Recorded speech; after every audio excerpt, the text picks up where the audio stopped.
Hello, I'm Sarah Dawn of Sarah Dawn's Designs, and today you will be learning how to do the magic ring start for your crochet, also known as the magic circle or magic loop. This is a very common way of starting your crochet from the center out, and this is the start of an alpine stitch hat. The yarn used here is Wool is the Answers Superwash Merino Nylon Fingering with Neps, and it's held double to make something approximating DK weight. Don't worry about the fact that it's two strands held together. They count for one strand for everything in this video.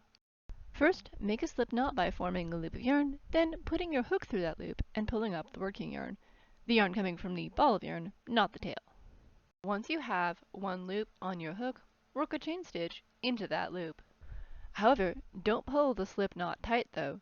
You want a small loop that's been left loose. Then, insert your hook into that loop. Make sure you're working over both the loop strand and the tail strand, and work a single crochet into it. Now seems like a good time to mention that this tutorial and my patterns use US crochet terminology. Then, do it again. Insert your hook into that center loop and work another single crochet. Keep doing this, working around the loop.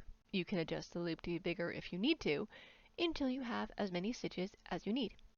For the alpine hat, you only need 4 stitches to start, but other patterns may need more. Once you have the correct number of stitches, pull on the tail end of your yarn.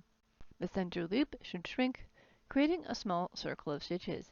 Then, make one more chain stitch, and then begin your work in the round.